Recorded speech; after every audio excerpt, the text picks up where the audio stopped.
Prime Minister Narendra Modi said that he will attend the 15th annual summit in Japan. During his visit, Prime Minister will focus on shaping the next phase in the special strategic and global partnership, which has made steady and significant progress over the last 11 years. He said that India and Japan would endeavor to give new wings to collaboration, expand scope and ambition of our economic and investment ties, and advance cooperation in new and emerging technologies, including AI and semiconductors.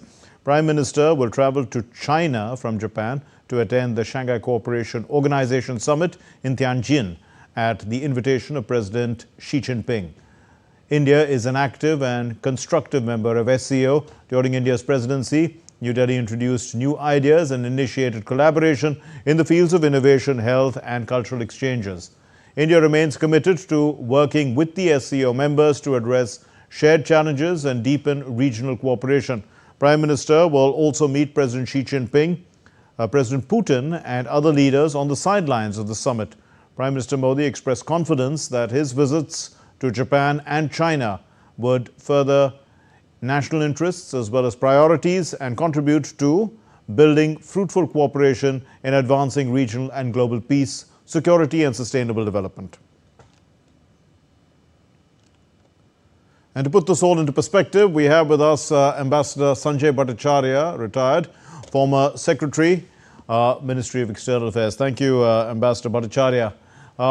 Why are close India-Japan ties important for the Indo-Pacific security architecture? Does it restore some sort of balance?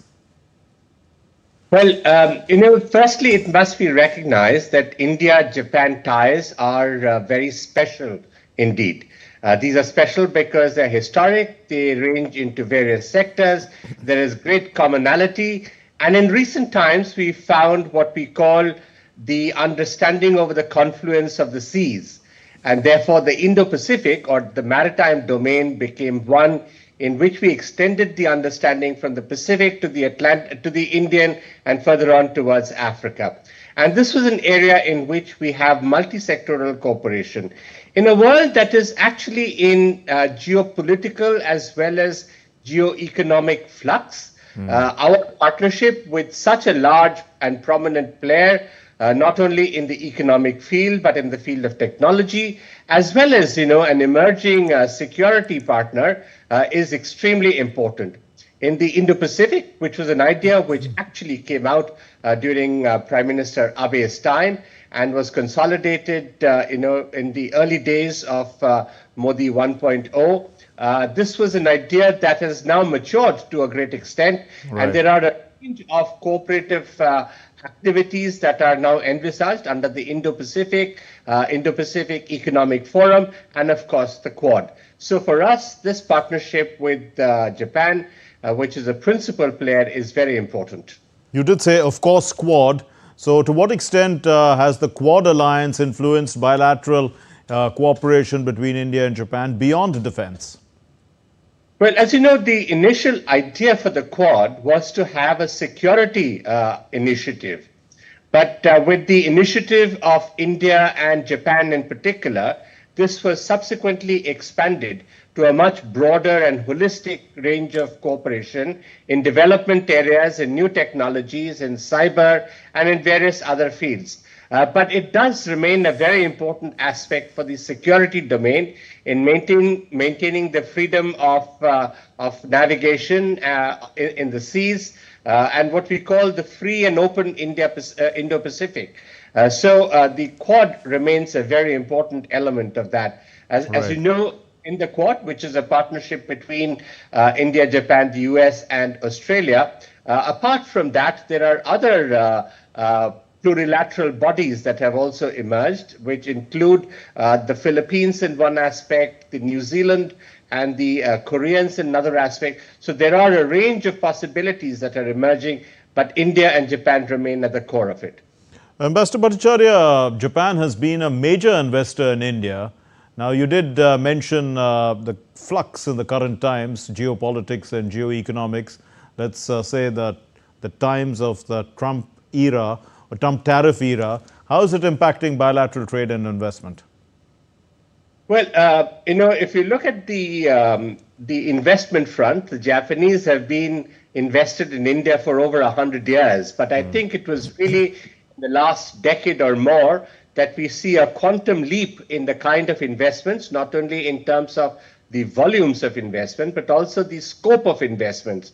And today we are invested in future-oriented industries, including in AI, in robotics, in automotive vehicles, in semiconductors, apart from the original ones, which were largely in the infrastructure sector. And we have the elite Shinkansen project that is on in India at the moment. And the Japanese have developed with us the Delhi-Mumbai Industrial Corridor, which is a logistics and industrial hub. So the Japanese have been hugely invested in India. What it does is that in this current reign, in this current time, where there are headwinds on both trade and investment, and also in the supply chains, we need to have very reliable and resilient partners, and Japan, of course, is one of them. The second is the diversification of our partnerships. And again, what you will find is that if there are headwinds in certain sectors, on the trade front or otherwise, or technology, Japan would be a very, very viable partner for that. And finally, when we look at how we shape up our partnership for the future, and this is the kind of collaboration that we have in S&T, in science and technology, research and development, the joint projects, the defense area. These are the kinds of things that Japan will prove to be a very, very important partner again. Ambassador Bhattacharya, do you see, apart from semiconductors, green energy, digital infrastructure emerging as sectors for economic collaboration? India has strengths here as well, especially in digital.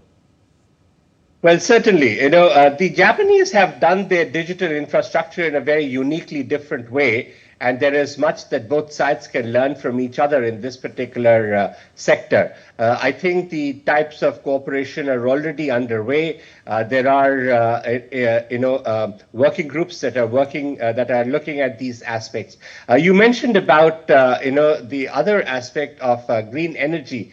And I think that is one in particular where we have huge potential for collaboration. As you know, India has made great advances in solar and biofuels in particular. The Japanese are world leaders in hydrogen, which is another area in which India wishes to make great advances. And our collaborations, which are already ongoing in Tsukuba and in other S&T centers in Japan, I suppose there will be much more of the future kind of things on the green energy that will come about to reduce our dependence on fossil fuels as well as to attain our net zero targets as anticipated. Ambassador Sanjay Bhattacharya, a former Secretary, Ministry of External Affairs, thank you for putting all that into perspective for us.